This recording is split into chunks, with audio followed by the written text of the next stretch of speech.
guys, welcome back to Strong Successful Male. So for today, we'll be covering a very entertaining life story, comeback story that was sent in from a subscriber. This is from a guy, he's 56 years old, and he shares his story beginning when he was around 15 years old about how as a teenager and a guy in his early 20s, let me tell you, he got into all sorts of trouble. I mean, he was an absolute hellion who did all sorts of things that definitely got him in trouble with school, the police, not to mention a lot of boneheaded things with girls. And it actually is amazing that he's alive today to tell the story. No freaking joke, no exaggeration. And it literally gets so bad, it hits rock bottom that he finally decides, enough's enough, I'm going to turn my life around. And he does. And it's a good one. And I might add, eventually, he does get married and have kids, and he marries the wrong woman. Shocker. And how our guy here also has the last laugh on her. And fast forward in time in his 50s, his life is great relationship with his son, all that.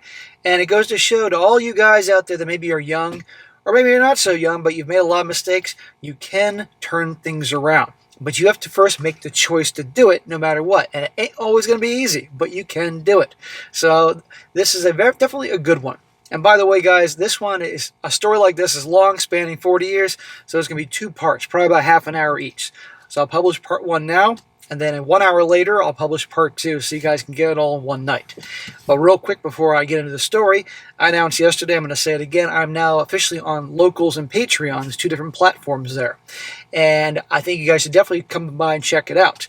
And there's 2 options. It's either you can be a member for free, or a paying supporter. Of course, as a paying supporter, you get vastly more stuff. As a paying supporter for either one, $10 a month, you get all the videos I put on here going forward, commercial free. Because I know a lot of you guys hate the commercials, commercial free. And 48 hours in advance where they air on YouTube. And plus, I'll be doing at least 4 to 5 exclusive videos a month on stuff I can't really cover here. And last but not least, all you complain and hate the censorship, it's a censorship-free platform. You can say what you want, not get booted off. So it's definitely a good deal. And for me, it's a way to diversify a little bit because you never know what YT may pull on the content creators like me and other guys out there, and I got to do it. So definitely come on by. We're having a really good time already with talking to each other, memes, videos, and all that. Definitely come by, check it out. And I will post a link to both of them at the top of the comment section and description. Anyway, that's my sales pitch. Hope to see you over there. All right. It says here, hey, SSM. First, I want to thank you for all the knowledge that you've bestowed upon me.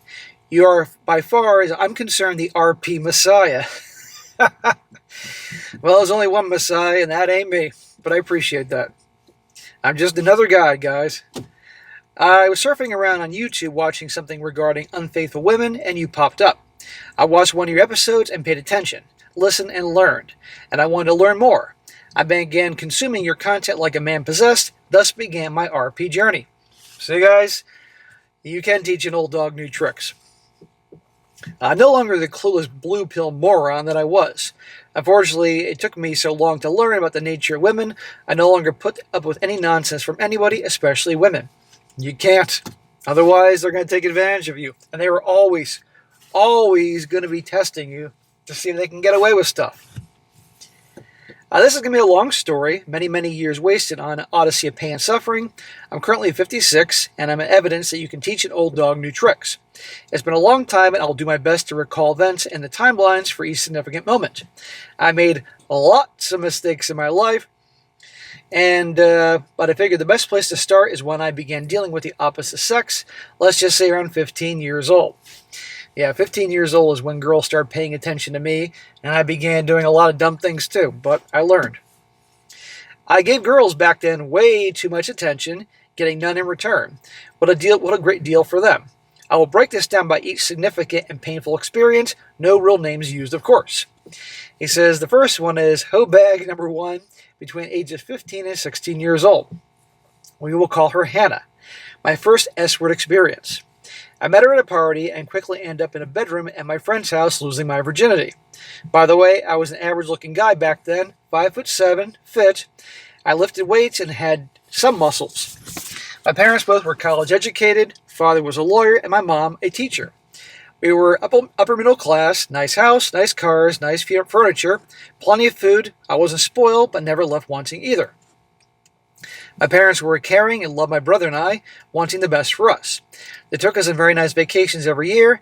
They even took me to Disney World one of my younger birthdays back in the early 80s. It was awesome. He says, okay, I'm digressing back to Hobag 1. After losing my virginity, he says, she did not get, he said, no condoms, and I busted inside of her. Dude, really? Smack, moron. I had known her for roughly 3 hours before she gave it up to me. Fortunately, she did not get pregnant. Because I was a blue pill moron, and she was my first, I thought I had to be nice to her. There's being nice and there's being nice. And you were obviously nice guy nice to her. So after we were done, I gave her kindness and affection, got her number, and of course called her the very next day. I rode my bike over to her house to get some more, after which proceeded to hang out and snuggle on the couch with her. What a chump I was. I think it was less about having a girlfriend. You just wanted to get more nookie. I was that age too. Who could blame you? This went on for most of the summer. I never asked her to be my girlfriend. It just kind of became known that we were together.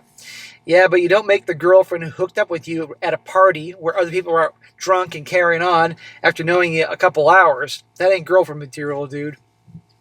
I know you know that now. I don't remember really anything of what we used to talk about, but I do remember this. We were laying in bed after SEX one day, and I asked her why she liked me. Smack! You never say that to a girl. You out of your mind? You want to end the hoo-ha train that you're on? I guess I was curious, and I'll never forget what she said, because I, even being a blue pill moron, thought it was an odd response. She said it was because you were nice to me after having SEX. I didn't say anything, but it stuck in my head. She wasn't a virgin, shocker, so I began to think about the fact that none of the other guys treated her with any kindness. Why? I just could not understand why they wouldn't. I was so young and clueless. They didn't treat her like that because she acted like the village bicycle. So of course they weren't going to treat her that well. But you did, and don't get me wrong, she liked being treated well, but I guarantee you, she's probably so used to being treated like the village bicycle, because that's what she was. This is truly a chicken or egg scenario here, that any guy that would treat her like a human being, eventually she's going to, no doubt, cheat on and dump. This is why a girl like this isn't, she'll say she wants the guys that treat her nice, and then they do, and then, well... Anyway, about halfway through the summer, my parents told me that we were moving to Florida. My dad hated the cold. We lived in the suburbs of Philly at the time. After sharing the information with Hannah, the BS began. I now know this is when the monkey branching started, hindsight being 2020. I'll give a couple examples. One night she said she was running to the store with a guy. He had a car, I did not, and something that should have taken 10 to 15 minutes turned into over an hour. Yeah, unless they were pulled over or the car broke down, which I highly doubt. Something was going on. I confronted her, and when they returned, but got the usual BS. I was leaving soon, so I let it go. I wanted to get more SCX before I moved. Oh, to be 16 years old again. Another example, during the goodbye party with friends, she wanted to have a three-way with this other guy, my replacement. I shut that down real quick, completely grossed out by the thought of it, and did not have SCX with her that night. Yeah, it's with another dude. How are you going to benefit from that? And isn't this the same girl that complained that no guy would treat her very well? Duh. Now, she says she wanted to have a three-way with another chick, and that chick was enthusiastic about giving you some fun. You're 16, okay. But, another dude, really? My gut was telling me that she had already ended the relationship, so after she had to leave the party because of her curfew, I proceeded to hook up with one of her friends. Are you calling her the hoe bag, or were you the hoe bag back then? Looking back, I'm glad I did that, and off to Florida I went with my parents the next day. I did, however, stop by her house the next morning to say goodbye. Side note, I later found out that she and that guy became a couple the next day. Shocker. She was finding your replacement. There are some girls that cannot be alone. But she was probably cheating on that guy. Next one. Hoe bag number 2, between my ages of 16 and 18. Before we got into this one, who will become my first love, some more backstory here. During my time in Philly, I dabbed in alcohol and pot use. Nothing big, just here and there at parties. Florida is where I went off the rails. Badly, really messing my life up. Okay, here's where our guy really starts getting himself into trouble here. You're going to be seriously disappointed in my decisions during this time. I have lots of regrets. Well, you're going to get lots of smacks. But you know what? At least you're living to tell the tale. And you learned. And that's what I want to hear. We all do dumb stuff when you're young. Guys, I could do video after video after video of all the bonehead stuff I did when I was younger. Not even having anything to do with women. Just stuff I did that got in trouble. I was always in trouble. The police were always coming to my house. Anyway. Also, I was a somewhat talented artist who squandered my ability. Lots of regrets. Not just the women I wasted my time and money on. Let's start with my first friend that I made in Florida. We will call him Tony. Both of us new to Florida and going to be attending the same high school. I'll use the same description of him used in another one of your stories. 5'8", American Italian guy who acted like he was a 10, with the attitude of a tornado or something like that. We became instant buddies and hung out a lot during this time. We eventually started meeting other people and making more friends, but we were tight. Then came a pivotal encounter. He met a gal, very pretty, petite, nice body. We will call her Sabrina. They became a couple, and I was very attracted to her. No, I did not hit on her. I messed around with a couple gals during this time, but nothing serious. But I was still very attracted to Sabrina and always nice to her. Let's see where this is going to go. Eventually, Tony and Sabrina broke up, and I started hanging around her, distancing myself from Tony, mostly because I felt bad about liking her and spending time with her. Smack! I know you know what I'm going to say next, and those of you that can predict this, pat on the back for knowing what I'm going to say. Bros before hoes. End of story. I don't care you like Sabrina because she's petite and pretty. Big deals, Florida. There is no shortage of good-looking chicks, whether it's now or in the 90s, for heaven's sake. Really. But again, when you're young and dumb and full of you-know-what, you do stupid things. Then one day, while a group of us were skipping school at another girl's house, I grabbed her and kissed her, and she was very receptive. Smack! Now you're totally betraying him. Even though they broke up, doesn't matter. You still don't go for a buddy's ex-girlfriend, unless he gives you permission. And even then, I wouldn't do it. Thus began my relationship with her. We quickly got serious. She was sweet, affectionate, and as far as I could tell, very into me. Thinking about it, I never did ask her to be my girlfriend either. It was just understood. Well, that's good. I like the fact that you never had that talk, because the guy should never bring it up. You want the girl to bring it up, always. That pretty much ended my friendship with Tony. We were still friendly, but not like before. Smack, what'd I tell you? Not worth it, man. I know you know this now, but I gotta say it for all the young bucks out there that hear this. It's not worth throwing away a good friendship with a guy. Great friendships don't happen every day.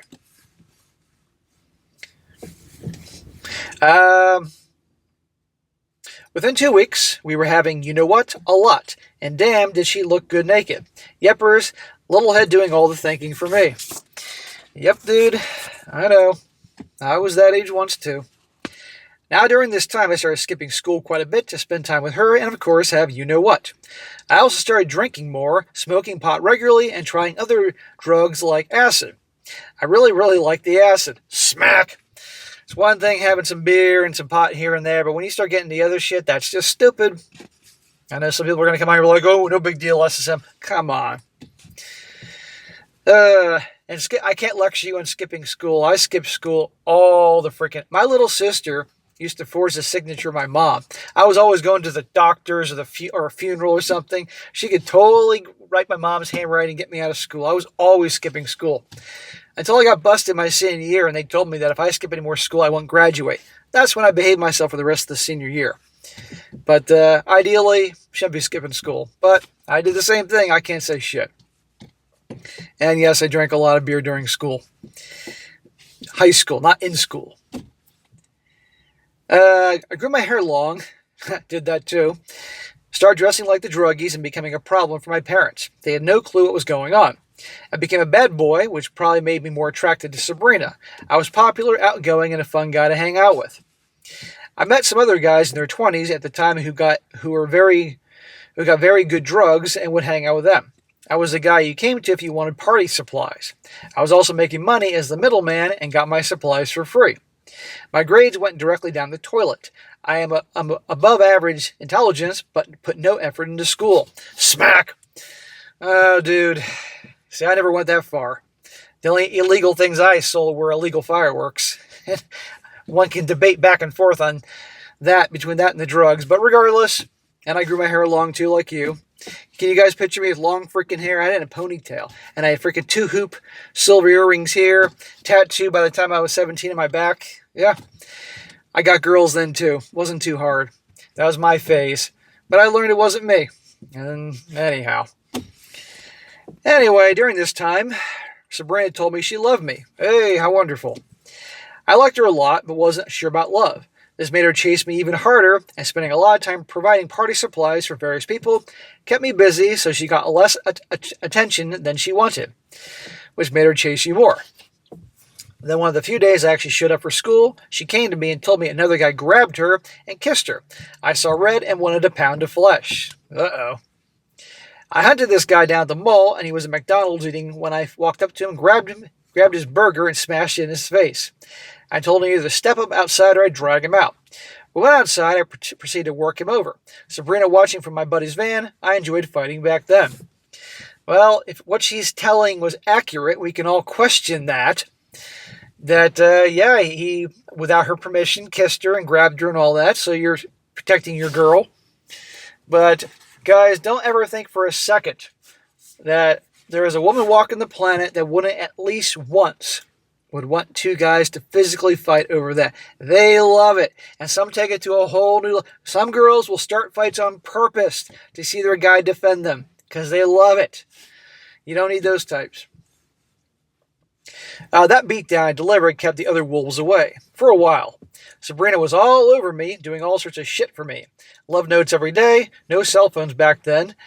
After a few months of this king treatment, I told her I loved her too, and that's when the bullshit began. In other words, you gave her certainty. Oh, he loves me now. Now I can pull some bullshit. Yeah. She got her certainty, and the challenge was over, little by little. And little by little, she started to pull away. I didn't include it at first. I didn't notice at first because all skipping school and hard grades came to boil with my parents, so I had a lot of distractions. One day at school, I had to show up or else. I saw that Sabrina wasn't there after first period. Neither was my buddy with the van. I quickly put it together and confronted her after school. She was sitting in my so-called buddy's van, told me that they had fooled around at his house, but didn't have an SCX. Yeah, right. I was eating an Italian water ice and smashed it in her face and then walked off. He caught up to me about halfway home with her in the van and wanted to fight. I was just so hurt, the betrayal, the embarrassment. I just walked away. I didn't have any interest. That sucks, man. Someone might say it's your karma for taking Tony's girl. I mean, they were broken up, but you still shouldn't have done that. But notice, now, I have to question was he wasn't cheating on you before. Or that guy with that from McDonald's you beat up because he supposedly grabbed her without her permission and kissed her. We can all debate, you know. But the second you tell her that you loved her, all of a sudden, everything changed.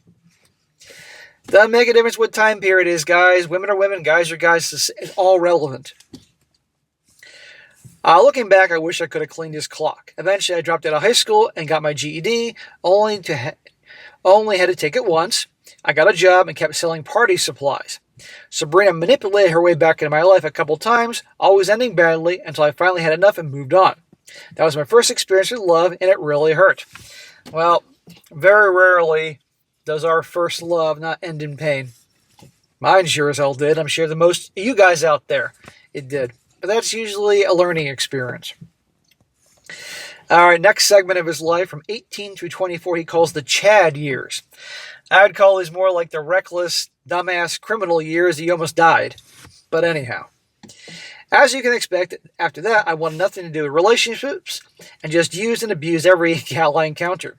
I went rogue. I worked, took classes at a junior college, party, and ran through a bunch of girls. There was a couple of them I'd circle back to her once in a while, one of which becoming Hobag 3, and we'll get to her later. But I gave them nothing. I took what I wanted, did what I wanted. I also bought a motorcycle and had an enormous attitude. If a girl wanted to ride my bike, she had to ride something else. Yep. The drugs, the look, the motorcycle, the attitude, wasn't very hard for you to get girls. The only good thing that happened during this time was I met my absolute best and only friend I trusted in my life, who is to this day is still my best friend. Good to hear. I hope he didn't get involved with any of his ex-girlfriends. Hung out with a large group of people around the time, mixture of guys and gals, some single, some in relationships. Everywhere he went was an instant party. A lot of bad interactions with the police during that time. Did a lot of dumb things. Like I said, I was completely off the rails. Out of control. My parents thought they'd be identifying my body at the morgue any day. I almost proved them right. Smack! Again, there's being young and having fun. There's being absolutely reckless and dangerous and all that type of stuff. And your parents, what the stress you put them through. Seriously, brother. Now, I know you know this now and you get your shit together, but I'm just saying this for the young folks out there. But I put my parents through a lot of stress too, so I can't say too much. But I learned my lesson. I apologized to my parents when I got older for all the shit I did as a kid and put them through. Good God. If I could go back in time and apologize to some of the teachers I drove crazy in high school and junior high, I would. God, I was a little shit. All right, let's get into it. This is the hard lesson learned. The first of my 3 greatest regrets in life. During this time, a bunch of us had motorcycles, and we routinely go out to the boat docks on the causeway, where every Saturday night, roughly 5,000 people show up, some to drag race, some to watch. Because it was located in the middle, the police from either side would rarely show up. On a good night, if you picked your opponents carefully, you could win anywhere between $500 to $2,000 racing. Damn, dude, that's a lot of dough in the frickin' mid-90s. Sometimes you get busted and your winnings end up going towards bail and getting your bike out of impound. But the adrenaline was incredible. Plus all the hoo-ha throwing themselves at you. I also made money selling party supplies there. Lots of fights too. I remember one time a massive brawl broke out with 200 guys fighting. It was crazy. Yeah, that shit I never got into. No regrets there. I avoided that shit. But of course, I really grew up once I graduated high school. I was more of a hellion in high school than I was after I graduated. Me and one of my buddies was sitting on a truck one day on his just watching a front row as we drank beer. Guys would run up to us and we'd hold up our beers and just say we're just watching. They turn and attack somebody else. Just absolute mayhem. Eventually, an armada of police arrived, paddy wagons, riot gear, again, just crazy. At which point we poured out our beers and left. But one Saturday night, before heading back to the boat docks, we were all partying and I drank too much. But I figured I'd be fine to ride my bike out there. Smack! You wait till you see where this goes. On top of that stupidity, I had a little blonde on the back of my bike. I tore off on the way. I decided to take a fun back road that had some nice turns that you can really lean into. One of them being an increased radius. I misjudged my speed, hit too hot. My foot peg hit the road, bouncing me upright, mid-turn right at a telephone pole. Holy shit, dude. I quickly turned my body and shoved the girl off the bike. She landed on the grass. I then had to choose to hit the pole or dive off down the asphalt. I chose the asphalt. It all happened in slow motion. I still remember watching the road scrape across my eye shield at 70 miles per hour. He says, thank God I didn't have a cheap helmet. Not sure how far I slid, but when I stopped, I jumped up, hobbled towards my bike, which was now in a U shape from the pole, and tried to get on it and start it. I was in shock. The blonde, who only got a few scrapes on one of her hands, came running to me and yelled, "What are you doing? That's not going to start." Then she looked at me up and down and her eyes got really big. Seeing the expression on her face, I looked down and saw that I had no skin left in my chest or stomach, just bloody red meat. Damn, dude. I pictured the fucking Terminator. My left shoulder ground to the bone. One of my knees was almost completely sideways. Then the pain came. I never experienced pain like that in my life. I put my good arm around her and we hobbled to a nearby gas station. When we arrived, she knocked on the glass. The attendant's eyes got huge and I passed out. Holy shit, dude. Yeah, this is the point, guys, where he's going to get his shit together here. I'm picturing Arnold in one of the Terminator movies in his biker gear and all fucked up and everything like that. I woke up in the back of an ambulance with them trying to get my name while working on me. I was seriously effed up. Once we got to the hospital, I was able to get out my parents' names and phone number to contact them. And he says, oh yeah, it was my parents' anniversary too that night, by the way. Happy anniversary, Mom and Dad. Once the morphine kicked in, they started scrubbing the asphalt out of my body, pulling a big rock out of my hip, and had to put pins and screws into my knee. My shoulder required surgery to put it back together as best they could. Yeah, very hard lesson learned. Yeah, dude. Shit. A police officer came in while they were scrubbing, and he was going to write me a ticket. He looked at me, turned white as a ghost, and said, "I think you learned your lesson." And he quickly left. It took me almost a year to recover with a lot of painful rehab, lots of hideous scars on my body, and the promise of endless arthritic pain as I got older, plus a partially separated shoulder for the rest of my life. Well, you're not dead. At least both your eyes work. At least your face wasn't mangled like the Terminator. And obviously your package worked. So all things considered, given how worse it could have been, no one would think this kind of ordeal a person would learn and change their ways. Ha, not me. Oh, no, you said, now one would think you'd learn and change their ways, not me. Well, not yet. On to the second of my greatest regrets. I guess I needed to suffer more, so I did. I stopped going to college, got a full-time job, and stepped at my party supply selling gig. I ran into an old party buddy who had a friend at a college taking chemistry who made acid in his apartment from supplies stolen from the lab. The old party buddy had endless containers full of acid, but he didn't have the connections to move it. I did, however. I knew lots of people, so I made a deal with him. We made sheets and sheets of it, and I set about making deals with various people that I knew. Money came pouring in, and of course I was spending lots of it living the lifestyle. This is when I met Sean, the best friend I ever had or will ever have. We clicked instantly and became good friends, fast, and we took a lot of the acid. I'm surprised our brains aren't mush right now. We had many adventures together. You would think after the whole motorcycle thing you would have really, but not quite yet. Like I said, young and dumb, very reckless. Public service announcement, kids, don't be like this. Unfortunately, this was not going to last. I ran into another party buddy from high school who had gotten busted and turned informant, and down I went, hard. I never gave them any names, took my lumps, and moved on. I'm glad you didn't rat on your friends. Never rat on your friends. Well, 49 days of work release from jail. Basically, you leave to go to work and have to return to jail every night, followed by 1 year of house arrest and a felony on my record. I was happy to get that when I went to court there, as there were a bunch of guys with cocaine charges going down for 5 to 10 years in prison. I was shitting myself, but thankfully I stashed 10 grand in cash in my parents' house so I could afford a good attorney. I shudder to think what would have happened if I had the public pretender. Well, that evening, I took a long, hard look in the mirror and asked myself, do I really want to live the rest of my life like this? There's a good question, dude. You'd think after the fucking motorcycle incident with your parents, amongst other things, the motorcycle incident and the stress you put your parents through, you would have gotten your shit together. Well, jail time and all that should wake you up. It was a resounding no. While on house arrest, I lived with Sean and one of his buddies, and it was tolerable. His buddy was an abrasive a-hole, though, and we quickly got tired of him. So I convinced Sean, who's 10 years older than me, with excellent credit, to buy a house, and we'd split the mortgage payment and bills, make it affordable, and actually end up being cheaper for the both of us. My parents had bought a door company and offered me a job. Not a cake job, though. I was to manage the warehouse, putting materials together for the installers, unloading trucks, putting materials away, inventory, glazing, insulate decorative art, glass for doors. I watched, I listened, I learned. And that, guys, I'm going to wrap up part 1. In 1 hour, we're going to cover part 2, where a guy really does turn his life together. You can see now he's made a decision. I'm going to cut the BS, and he does. But in part 2, we're also going to hear about his marriage.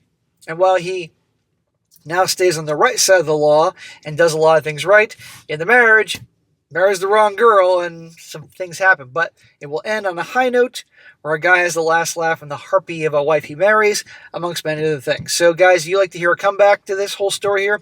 And again, like I said, he did a lot of dumb things when he was young, but a lot of us do, and as did I. But point is, you can turn it around. So in part 2, you'll hear how he turns it around on multiple fronts, becomes a man, and ends on a happy note. All right, guys, that is it for today. Be sure to comment down below. Let me know what you think about this, and I will see you in 1 hour.